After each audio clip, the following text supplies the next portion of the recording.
বিশ্বাস কুড়িয়ে পাওয়া যায় না, কিনতেও পাওয়া যায় না।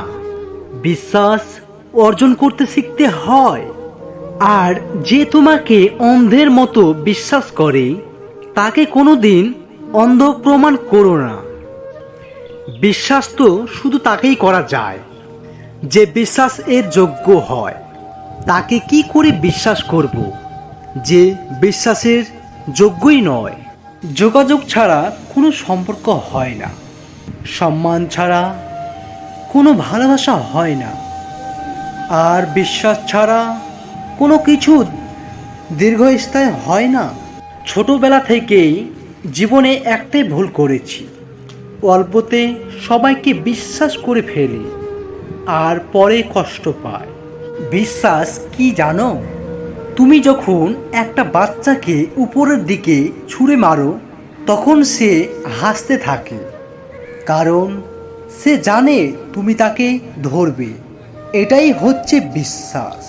কাউকে মিথ্যা বলে খুশি করার চেয়ে তাকে সত্যি বলে কাঁদানো অনেক ভালো। এতে সে কষ্ট পাবে, কিন্তু তোমার উপর থেকে বিশ্বাস হারাবে না। বিশ্বাস হচ্ছে পৃথিবীর সবথেকে ভঙ্গুর একটি জিনিস, যা ভাঙা সহজ এবং হারানো অনেক সহজ, কিন্তু সেটা ফিরে পাওয়া হচ্ছে পৃথিবীর সবথেকে কঠিন কাজ। বিশ্বাসী মানুষের চেয়ে সুখী আমাদের পৃথিবীতে কেউ নেই। সকলেই তাদের ভালোবাসে এবং বিশ্বাস করে, তারাই হলো নীতিবান। কেউ বিশ্বাস করে, কেউ বিশ্বাস করে না।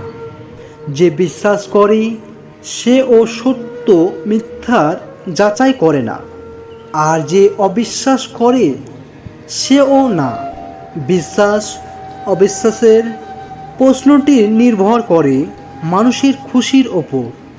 বিশ্বাস সত্যের সাথে শুরু হয় এবং সত্যের সাথে শেষ হয়। বিশ্বাস অর্জন করার জন্য তোমাকেও বিশ্বাস্ত হতে হবে। এটা ছাড়া আর কোনো পথ নেই। ক্ষমা ও ভালোবাসা অর্জনের চেয়ে বিশ্বাস অর্জন করা কঠিন।